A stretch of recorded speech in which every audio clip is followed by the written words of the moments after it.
Awesome. You guys can hear me okay? Yes, thumbs up.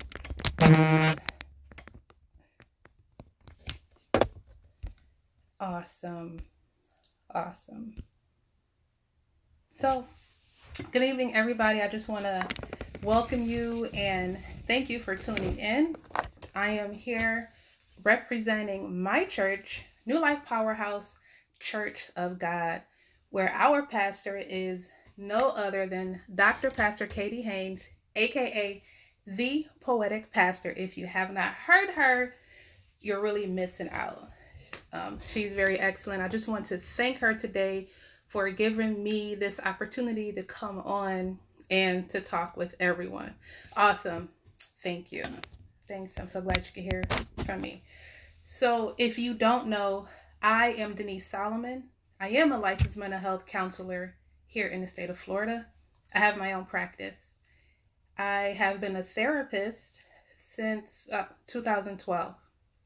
And I have recently opened up my own practice in 2020 during the coronavirus pandemic. And it's been nothing but the grace of God that's been helping me to keep that open, along with everyone who supports me. Therapy is something that I love to do. I truly believe that God has given me this calling to help individuals. I know sometimes, no, not sometimes, there is a stigma on therapy and seeking mental health treatment. And today I just want to come with you to bring you some knowledge in regards to that and to answer any questions in regards to mental health illness, what it is, what are some reasons that people go to therapy, what can they expect. So while I'm speaking, if you have any questions, please go ahead and put them in the comments so I can go back and answer all of your questions. So before we start, I just want to say, Lord, I just want you to guide me today, and I want you to lead me and lead my voice to touch whoever needs to hear this message, and to help to break down those barriers and to help break down those stigmas that is associated with my profession. In Jesus' name, amen. So to get started, I just want to talk a little bit, I have my notes here, in regards to mental health. What is it? What it's not? Why do some individuals seek therapy? Is it really that important? What happened when you don't go to therapy? What questions do you have? What do you want to know? So, mental health, there are benefits to going to therapy. There are benefits to going to see a counselor. It is similar to going to get a physical once a year, going to the dentist, going to see a cardiologist when you have heart issues.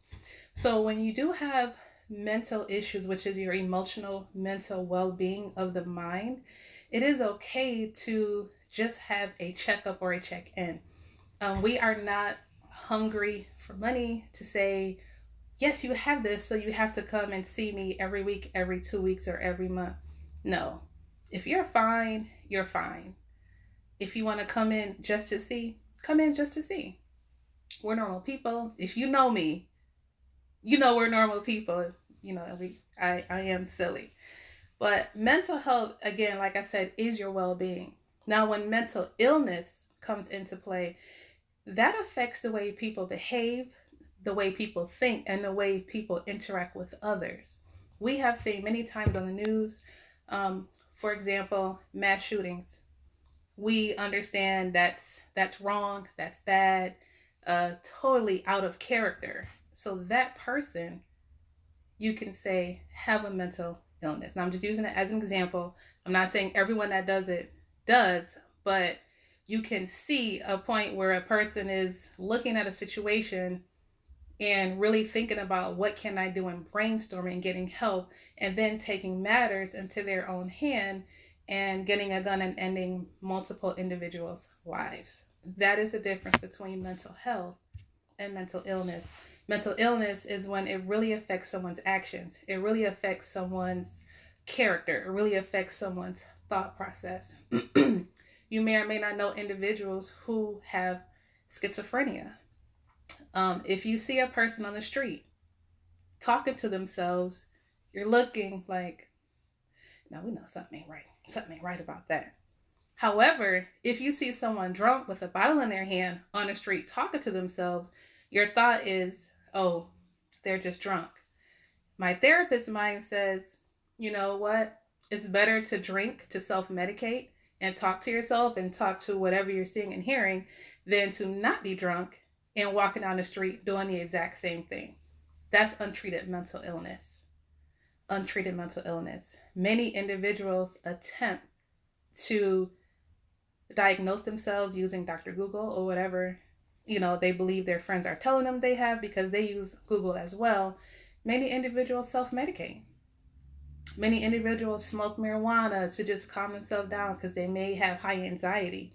Many individuals may take cocaine because they're so low with energy that maybe cocaine will help them focus or will help them to give some type of energy, or maybe some people are too up and they need to come down, and so they're just trying to find any and everything that they can to take care of it themselves, because it's not always cool to go and see a therapist. You don't want people thinking that you're crazy, right? And you don't want people to think that something is actually truly wrong with you, right? But these days, something that I love and my colleagues love in our profession, it is being normalized.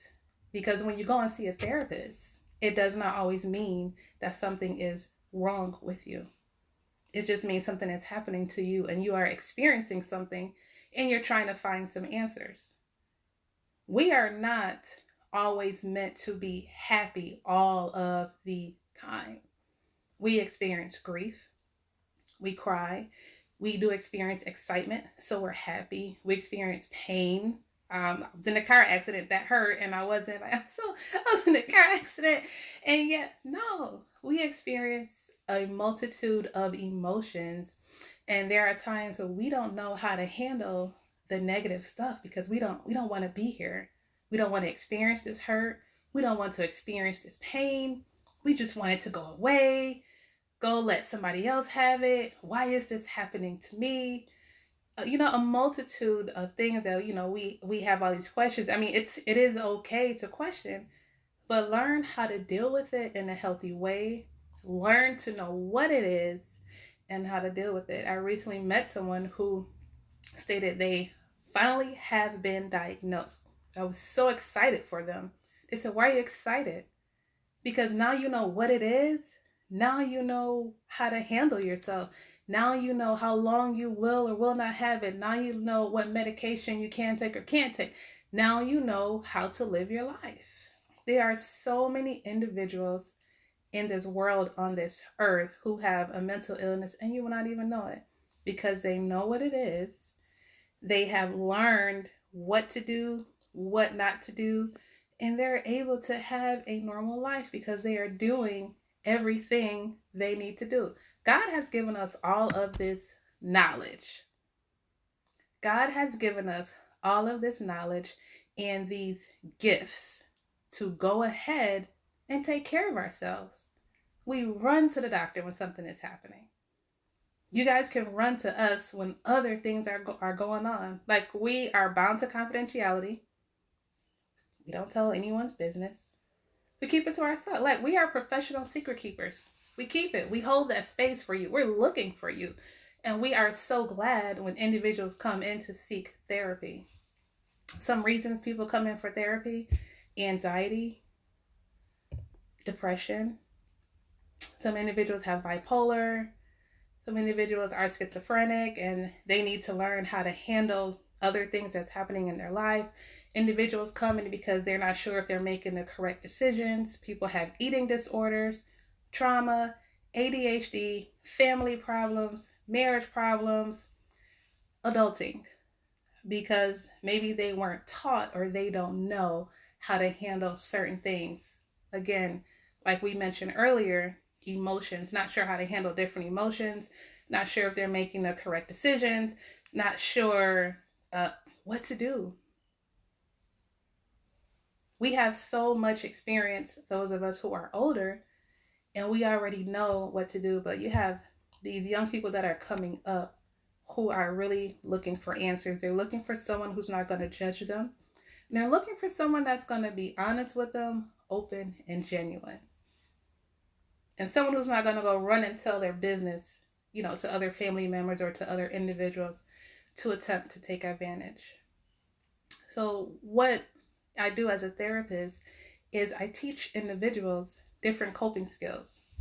Coping skills is a term that we use to provide you different solutions, different avenues to deal with your symptoms. For example, if you're dealing with some depression, or anything, my first go-to is please go to your doctor and receive a medical workup. Have them check your blood, have them check your hormones. Let your doctor know any and everything that's going on. Many times it is something that's medical related. Many times. That is not always the case. I watched a documentary. This young lady thought she had anxiety for years. Turns out it's a thyroid issue. Whole time. Thyroid issue taken care of. Anxiety symptoms gone. Bam. Bam. Receive a complete medical workup from your doctor. After you do that, you come in. For example, if you tell me that you are having some days where you're feeling down and you're feeling depressed, depends on how serious it is, I may ask you to go and see a psychiatrist to get a consult with him or her, so they could tell you if it warrants you to take some medication and for how long. Just because you have prescribed medication doesn't mean that you have to take it forever. It can be situational. You could just have a death in your family and you're going through that. Maybe you just lost a job and you're going through that. Maybe you're in the house so much from COVID and you're not sure how to cope with that and you're going through that. So we will teach you coping skills of what you can do within your means. I wouldn't say, hey, go take a vacation. Go to Rome. It's okay over there. I wouldn't say that if when I know your health is not good. 2, you can't afford it. 3, it's really that's not realistic. What we can do is talk about you going to the beach, taking a walk, listening to some music, reading some self-help, maybe attending church if that helps you get out of depression, maybe hanging out and talking with some friends, maybe journaling. These are what we call coping skills, something that we know that you are able to do. And what works for one person may not work for everybody else. This is what we do. However, we cannot do that if the individual coming to us, if they're not honest. So should you have to seek a therapist, seek a professional to help you with your mental well-being, be open and honest. That's the only way we can help. I remember I was seeing someone and after 6 months, she said, okay, Denise, I'm going to tell you the truth. I'm thinking, so in my mind, I'm like, all this time? No wonder nothing's working. But I didn't let my face show it. I just said, okay, I'm listening. I'm ready. I'm just a little frustrated. Like everything we've been working on, we need the truth. And it's okay to be honest with it. It's okay. When you are seeking help from professionals, it is okay to be honest. And if that individual is not helping you, go somewhere else. Take control of your health and your life and go somewhere else. You can do that. People have stopped seeing me because maybe I wasn't a good fit, or maybe I wasn't helping, or maybe I couldn't really get to the root of their issue. So they will go and they'll see somebody else. And that's okay, and that's your choice. That's right. Tiffany says, walking your truth. You have to. If you cannot be honest with yourself, one, that's an issue. But if you cannot be honest with yourself, how can you be honest with everybody else and people around you? Truly be honest with yourself first. It's okay. A lot of times we don't like to be around quiet. It's too quiet. It's too quiet. What's going on? It's okay to be quiet. It's okay to meditate. Yes, the word meditate is in the Bible. God asks us to meditate on his word day and night, all the time. It's okay to sit down in a quiet area to really think, to clear your mind, to clear your thoughts. We are being fed so many things, so many negative things on TV, so many negative things on the radio, around us. These are all these things that we can't control. but we can control what we receive. If you have to turn off the news on a TV, turn it off. If you have to pick and choose what you want to learn on YouTube, go ahead. They got these little 5-minute clips. You learn what you need to learn, you get off, and you're good to go. If you got to shut down social media, hide some people, snooze some people, I think it's called either unfollow or whatever. You don't have to follow their post, but you still their friend. Do what you need to do for your mental health. If your mental health is not right, nothing else is going to go right. That is priority number one. If your mental health is not right, nothing else will go right. That is priority number one.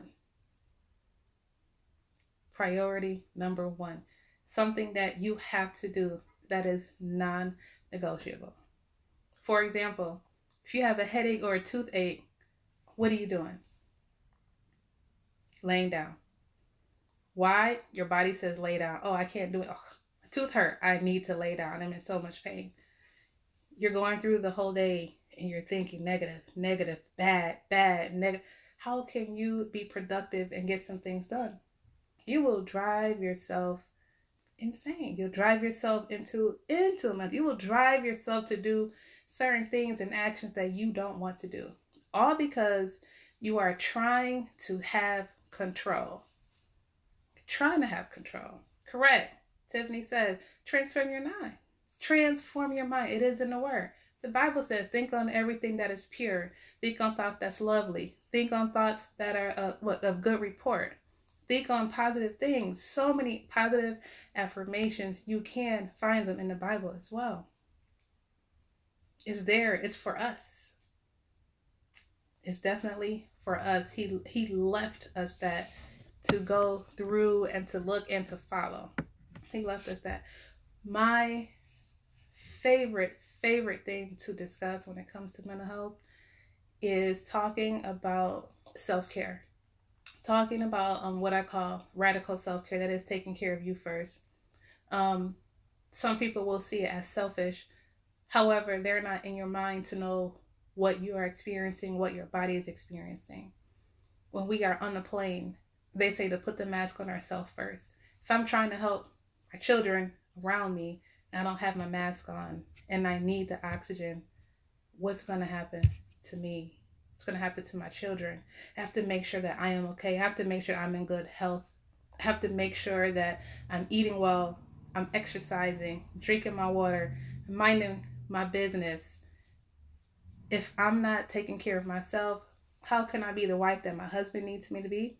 How can I be the mother my daughter needs me to be?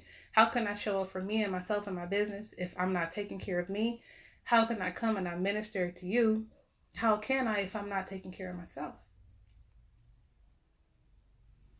That's not a selfish act in a way where no one else matters. It just means that you are prioritizing yourself first. Eat first. Drink water first. Make sure you get enough sleep. All that plays into your mental health as well. So if you're just joining me, I ask if you have any questions about mental health, about going to therapy, you can put them in the comments. I spoke about making sure you're taking care of you. If you have any issues going on with your mental well-being, make sure you get a complete medical workup. That is number one, because many times it could be something that's medically related. If you go and see a therapist, make sure that you are telling the truth. You are being truthful. So getting back to taking care of yourself, what we call radical self-care. It's okay to say no. There's a lot of times where I wasn't able to say no to family members because I always felt guilty because I've never said no before. I didn't say no until I was, like 24 or 5. My heart was beating so bad. My upper lip was sweating. You know how your underarms start to sweat and you're like, something's going to happen. What's going to happen? They're going to be so mad. They just said, oh, okay. So I'm just going to see if such and such can do it. And I'm like, oh, that's it? Oh my gosh. Because so many times we are guilted into doing things for family or doing things for a friend to prove that we're good, to prove that we are Christians, to prove that hey, everything is great, life is going good, but it's okay to say no sometimes. And it's nothing wrong with that at all. You're taking care of yourself, especially if you know that you can't do it and that you're not able to go ahead and do it. I'm not saying to lie to individuals, but if you really can't and you're not able, it's okay to say no. It's okay to take care of you. It's truly okay to take care of you first. Love that. So John asks, how many sessions do you think is necessary for a therapist to diagnose you with anything? Well, if you have insurance, the insurance companies want us to do it in the first session. There's a questionnaire that many individuals are able to complete before they come to therapy. Excuse me. And when you come into therapy, we complete an assessment. We ask you questions, and you explain to us what's going on. You give us your answers. However, just because you have one thing when you come in, it can change over time because so many things are happening. Plus, we're building up our relationship. So the more I see you, the more I see my clients, the more I say, you know what? At first, I was thinking you were anxious a lot, but this seems to look like you may have some underlying trauma that are causing these things. So I'm changing it to this. So we're going to work on this. How does this sound? What do you think about this? Have you ever experienced this? Have you ever experienced that? Have you ever experienced death? A lot of it. Some individuals say yes. Have you ever seen people pass away? Yes. Some people will come in with trauma based on seeing so many Black individuals dying in the street. Some people will come in based on what happened when they were younger, and they don't know how to heal with so many things that's going on. One thing I'm reading is a book by Dr. Joy DeGruy called The Post-Traumatic Slave Syndrome, and she explains it as this: that there were 400 years of slavery, maybe 300, please correct me, and then the slaves were freed, but there were no mental health treatment. Actually, what they did with individuals who were trying to become free, they gave them a label, they diagnosed them because they were trying to be free and run away. So there's something mentally wrong with them. That's just how it was back. I'm so glad it's not like that now. Then they were free. Then we had Jim Crow, more oppression. They were free, but there was no mental health to help with these trauma responses. Trauma responses. A lot of times I grew up spanking my daughter because it happened to me. I'm pretty sure it happened to my mother, but that's also what happened during slavery days to go ahead to keep people in line. So yelling comes into place. I used to tell my daughter she didn't have any rights because she wasn't over the age of 18 and didn't have her own place. So a lot of these things that we do as a community and as an individual and as a people are a trauma response based on what happened previously and not learning.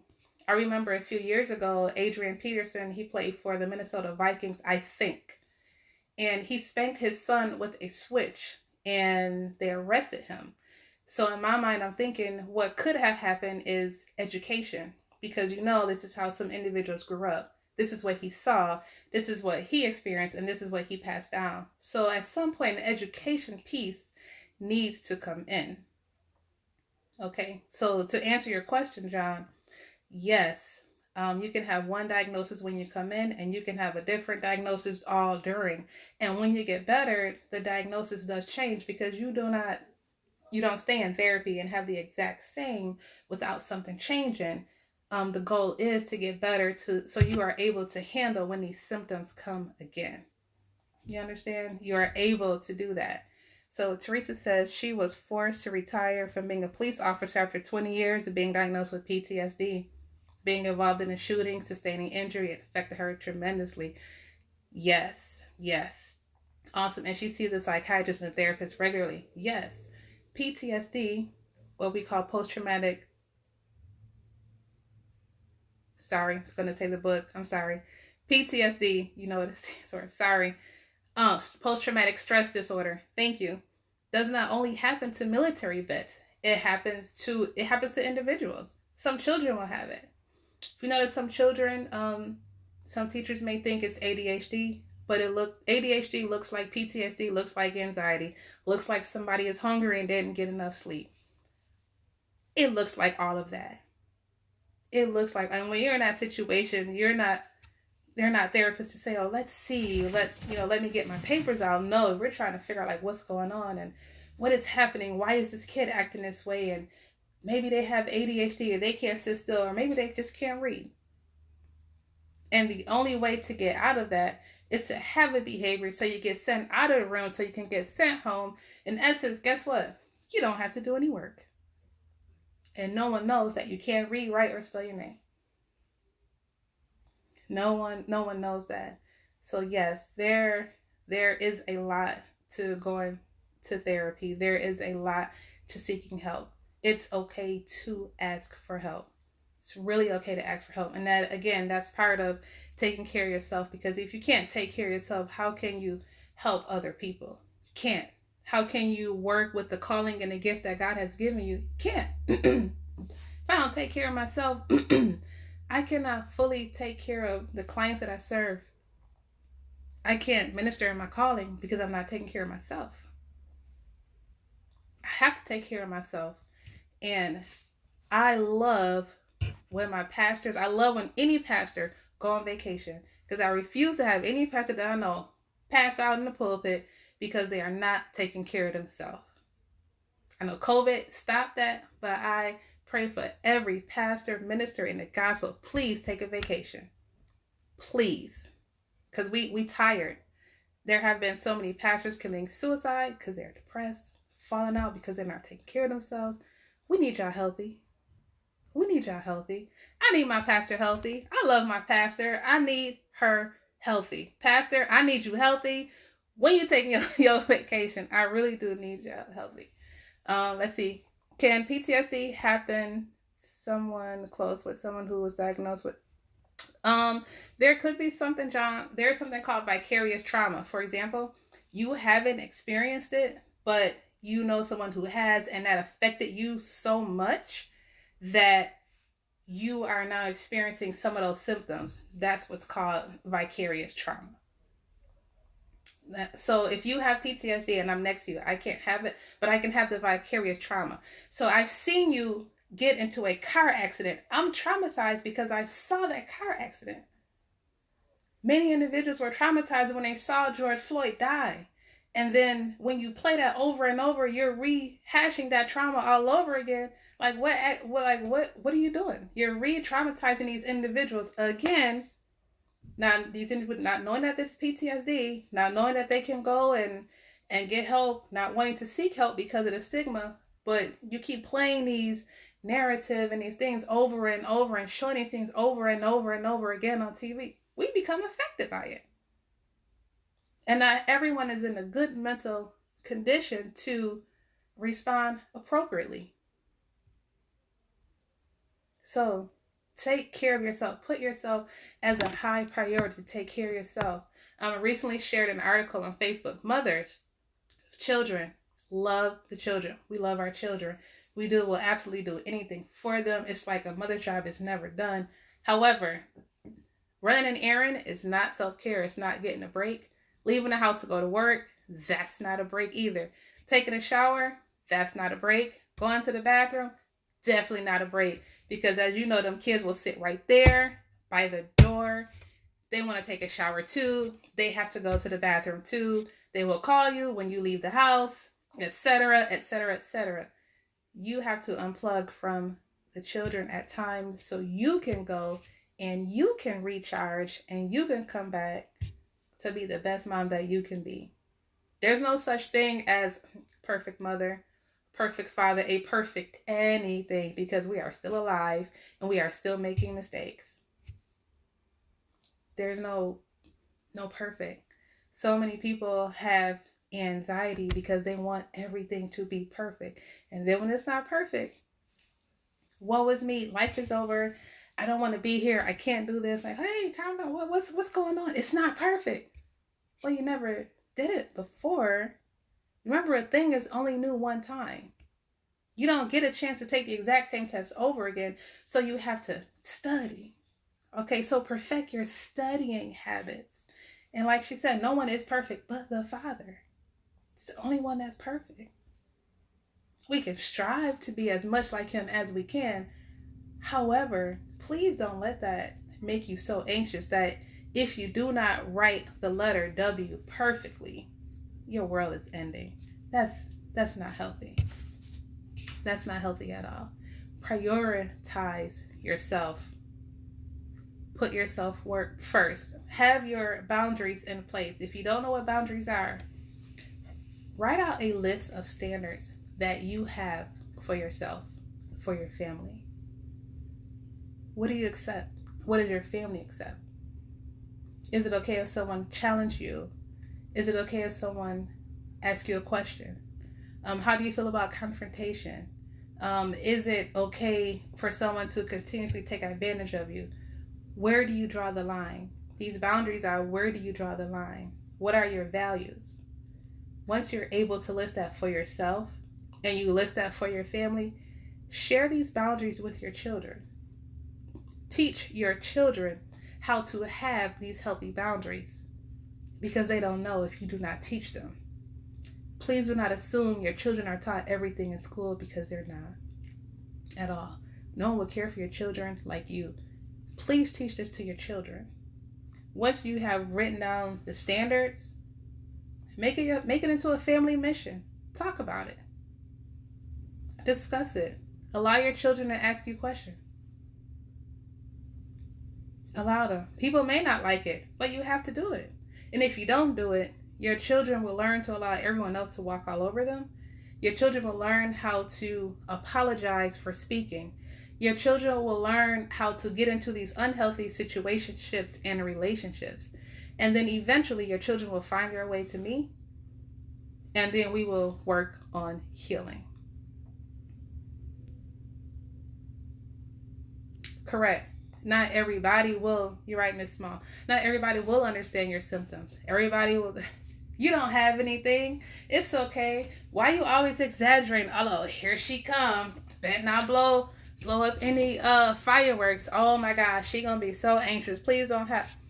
Not everybody want to have that respect for you. That's part of your boundary. If you have a boundary that says you will respect me, and that's it, get that respect from that person. If that person purposely will not respect you, they don't need to be in your life, family or not. They don't need to be in your life, because they will purposely make sure to disrespect you on purpose, to make you feel anxious, to make you feel bad, to make you feel sad, to make you depressed. Many times we see that in family. Oh, instead of, like John made a post, instead of saying, hi, hey, you so fat. Dang, you got fat since the last time I saw you. Well, hello to you too. I mean, would it be rude if I say, you so old, like you about to go in the grave? No. That's that person, you pull them to the side and was like, hey, my weight is off limits. Oh, I'm just going to talk about your weight. You know that weight is off limits. You should only have to tell the person one time. I didn't say ask, but tell the person one time that what they did was off limits and how they affected you. And they should get it, and you should see a change if they want to change. If they don't want to change, cut that person off. Because why do you got to see this person every time they're going to talk about, I hope I'm not around a knife today, or why do I have to deal with it? And it's always the victim that has to change. Same with the bully mentality. Miss Solomon, they're bullying me. Really? Let me go talk to the bully. Why do we always tell the victim, just ignore them? It's okay. It's not okay, because words hurt. That's emotional abuse. That's psychological abuse. That hurt. That sticks with that person forever. So what we will do is go ahead and take that perpetrator and pull them to the side and have a conversation. Because 9 times out of 10, that bully or that perpetrator has some issues going on as well. And we won't be afraid to do that. So write down your boundaries. Write down your standards. Share them with your children. Teach your children why the family do certain things. Explain to them why they go to church. Explain to them why they believe in Jesus. Explain everything to them. I know a lot of them ask why all the time. Maybe say why back to them. I don't know. But really sit down and explain. A lot of times we have individuals that will come in and like, I don't know how to have a relationship. I don't know if I'm ready. How do I know? I was like, okay, well, what does your family believe? What do they teach? Don't get pregnant. And that's it. So you don't know how to like you don't get pregnant and wear protection if I have sex. Oh, I understand. Okay, so it starts with, what are your standards? What's the standards that you have with yourself? What's the standards that you have in other people when you want them to be a part of your life? Remember, these people are taking time from you. Do they deserve that time in your life? Again, because we're prioritizing ourselves. When people want to be around me, when I was in a dating world and I had my friends, I was like, hey, I'm going to do a background check. Oh, we're good. Nothing. I can't find nothing. Nothing. My husband didn't have no background.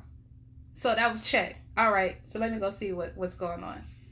I was serious. Why? Because the work that I did, and I had a child. So I need to make sure that we were okay and we were safe. Guess what? Prioritizing myself first.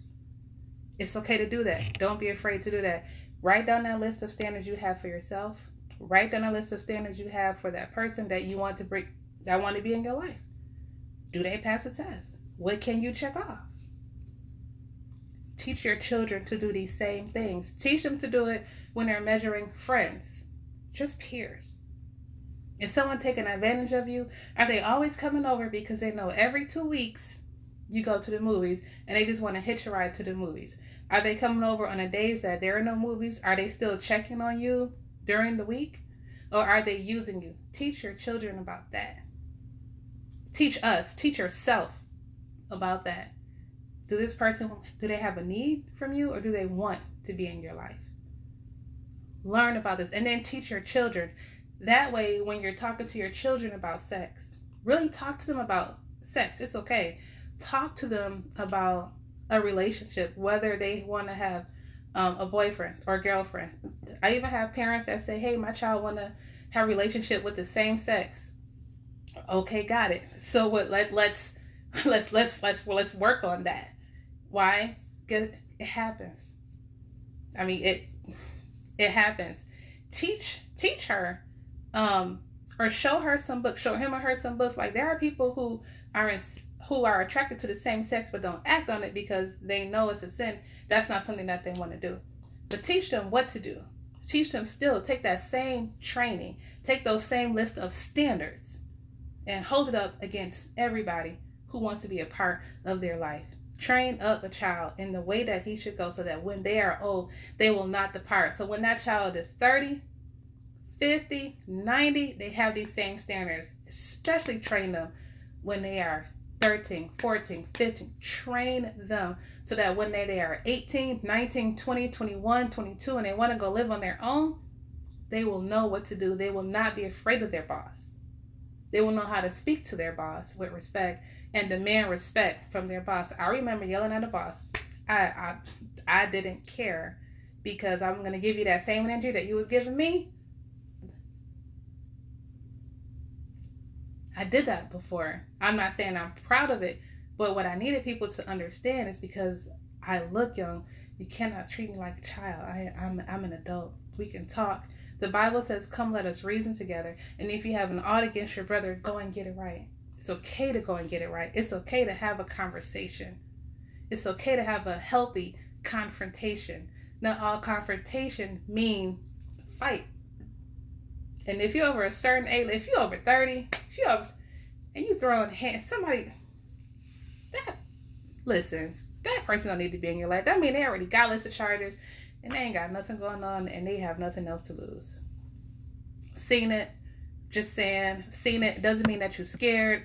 It just means that you're taking care of yourself, you're prioritizing yourself, and you're putting yourself first. That's it. That's all. Please teach your children about these healthy boundaries. Teach them what unhealthy boundaries look like. We all know what unhealthy boundaries look like. People who don't take your feelings to heart. People who continuously disrespect you. People who, even if you forgive them, they take advantage of you. Oh, I didn't mean to do this. Hey, I forgive you. Oh, you did it 4 more times. So are you really sorry, or are you just taking advantage of me? The people that, oh, I thought you were a Christian. So you know about Christ? Let's have a conversation. Let's have a conversation where it says continue to take advantage of your brother and sister. I've yet to see it in the Bible. Put yourself first. Put your priorities in place. Take care of your boundaries. Whether it's you and your children, put those boundaries in place when those children are young, so when they're older, y'all not yelling back and forth. They already know what to do. Put those boundaries in place when you're coming into a relationship with your spouse. We don't yell at each other. I don't call my husband names. I don't do any of that. Highly, tremendously respect my husband, and everybody else does the same. Or else they just can't be part of our lives. That's on everything. Have healthy boundaries with your peers, with your family members, with people at work. Have healthy boundaries. Put those in place. That is part of taking care of yourself. All that is part of self-care. These healthy relationships, these healthy boundaries, this is what you foster. Being healthy, being pure, being true, being honest, walking in your truth, being honest with yourself, taking care of your mental health, getting a checkup when you need a checkup, and staying for services because you know you need those services and they will help you to function better in life. We see so many times, so many people who cannot keep a job. Cannot keep a job. You know that's a mental illness that's going on. You pull that person to the side and say, hey, look, I think you should, go get some help. This is a pattern that I'm seeing. When you're correcting somebody, when you're chastising somebody, pull them to the side. You don't have to broadcast the business in front of everybody. That's not good. That's not right. Pull them to the side and, hey, can I talk to you about something? Hey, I read this. Look at this. What do you think about this? That's your brother. That's your sister in Christ. That's somebody that you know and that you have a relationship with. Do it out of love. Do it out of respect for yourself and for them. Don't put their business out there in the street. That ain't right. Don't run swiftly to evil. It says it in Proverbs. Proverbs will change your life. I guarantee it. 1 chapter a day. Proverbs will change your life. Don't run quickly to put somebody under the bus. You can be in that same situation. That same situation. Who are you? God has no respect to person. He's not going to say, I'm going to do well for you because you have this degree or you have these million. No, everybody can get it from God if he says so. Treat these people how you want to be treated. That's in the Bible too. So many things, so many principles we learn. It's in the Bible. It's already there. It's already been written. There is nothing new. Absolutely nothing new under the sun. I guarantee you there is nothing new under the sun. It's in Ecclesiastes. Look that up. The Bible has it. It's there, y'all. It's there. Teach your children. Teach yourself. Be honest with yourself and teach your children. Teach your children it's okay if they ask you a question. If you tell them no about something and they said, okay, well, can I ask you a question? Sure. Well, why can't I, such and blah, blah, blah, blah, blah. In a respectful way. In a respectful way. Not the child, I don't know why I can't do that. I just from that, then you know how you handle it in your family, how you going to handle that. But if they're coming because they truly want to know, not that they're being disrespectful, but they want to know, it's okay to sit them to the side and say, okay, hey, these are the family rules, the family values, the family mission. And so what you did was you broke this one right here. Let's go over it. Oh, okay. So now I understand. So they can have a better understanding and they will have an awesome start in life. Why? Because you have already trained them up so that when they're old, they're not going to depart from it. Children that, I was one of them that was in a church, that was a whole preacher, was a whole minister, was a whole reverend. I decided when I got older, I didn't go to church for a while. And guess what? I came back. That's where I found peace. That's where I found a lot of answers. That's where I learned how to raise my daughter. That's where My husband found me. That's where I learned how to live a Christian life. That's how I learned how to have enthusiasm about what I'm doing. That's where I learned how to be excellent in everything that I do. I came back because that's what I was taught when I was younger. So it's okay. Please, please, please remember to take care of yourself first. Write down your standards. Write down your values. Teach them to yourself. Share them with your spouse if you're in a relationship. Share them with your children. Measure that new person who wants to come in your life. Are they living up to these standards? Are they living up to these values? Should they be a part of your life? If you have on your standards, you don't want anybody who's smoking, don't lower your standards. Period. Don't. And you're not even sorry. Put these standards in place because that'll teach your children. Well, I saw my family, they lowered the standard for this, so maybe I can lower the standard. And people will talk about you. People will talk about you when you're doing well. People will talk about you when you're not doing well.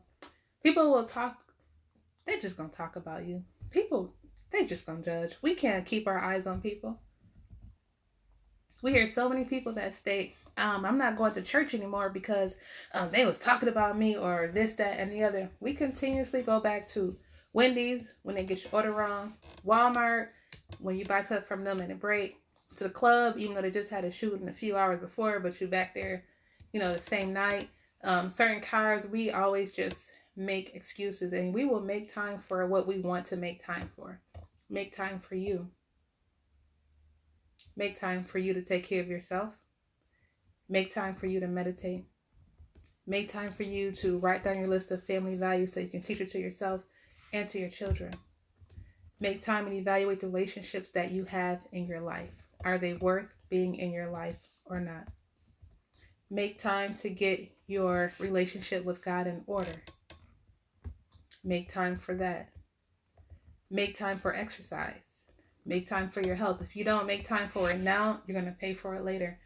Many times when we experience trauma at a young age, it shows up as heart disease, diabetes, high blood pressure, and so many other physical illnesses that we have. When we experience certain trauma and certain mental health issues when we're younger and we don't take care of it, it shows up in our body. It shows up in our body. And what we want to do is prevent that. So I just want to thank everybody for just tuning in today. Again, I just want to thank my pastor for giving me this opportunity to really talk about mental health and to answer questions that you have. I have a shirt that says therapy and prayer can coexist. Because there are many individuals who believe that therapy isn't biblical. Neither is taking medication biblical. It's biblical. God does want us to seek counsel. He wants us to seek wise counsel. He wants us to go to one another, to bear one another's burdens. So I'm that individual that people will call on and people will come to because they have some things that they need to discuss that they can't discuss with another person. I can't just go and tell my business to somebody else because then that person is going to go out and tell it and they don't know how to really counsel me in a wise way. God has given me this gift and I'm going to use this gift and I'm going to walk in my calling unashamed and I'm going to provide the best therapy that I can to anyone who come into my office, who come in to see me. It's in the Bible. It is definitely biblical. Do I see individuals that do not believe in God? I do. And I treat them the same. I treat them the same. There are people that come in that have different spirituality. Okay. It doesn't come up in therapy. We treat whatever they need to be treated for, and then they go on about their way, and that's it. What we need, it's in the Bible. Therapy and prayer can coexist. It's okay. God wants us to be healthy. He wants us to be happy. He wants us to be prosperous. And this is what we're doing. This is what I'm doing. before I go, do anybody have any other questions in regards to therapy, in regards to mental health, in regards to taking care of yourself, or anything we discussed this evening?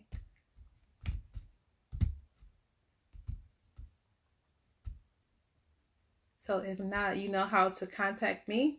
You can call me, you can text me. If you're looking for a therapist, let me know, and I can see you to find one in your area, and I can refer you. Oh, here's one. Do you treat Christians? Yes, I do treat Christians. They are in denial and only want to pray. Yes, yeah, I do treat Christians, and so many individuals will tell me, well, I was praying to God about finding a therapist, and you came up, and I'm like, oh, really, God? Like, you sent them to me. Thank you. Yes, therapy and prayer can coexist, like we were just talking about. It is all in the Bible to seek wise counsel. I cannot go to, as you have been there in public, somebody come tell you their whole life story, and so you're sitting there with that thinking, what am I supposed to, what am I supposed to do with this? Yes. You can pray. Prayer is awesome. Prayer is a tool, prayer is a vehicle to have a conversation with God and to wait for your answer. Faith without works is dead. You have that faith that God will answer prayer. Why do you have that faith that He's going to answer your prayer? Because when you are praying, you are supposed to pray in faith anyway. You are supposed to pray in faith anyway. And the working part is going to seek that help that you need, because God will tell you where to go and who to talk to. God, I just want a flat stomach, and I want core, arms, and everything. While I'm sitting down eating McDonald's every day, I don't think so. That's not going to happen. It's not going to happen. So I'm praying in faith that God is going to answer my prayer, and I am exercising. I'm lifting weights. I am managing my nutrition and my diet. I can't just say, well, God, I prayed to God, so He's going to answer my prayer. Okay. What are you doing with the talents that God gave you? Are you just going to bury it like the one in the Bible, or are you going to go ahead and use it? You're going to multiply it. What are you going to do?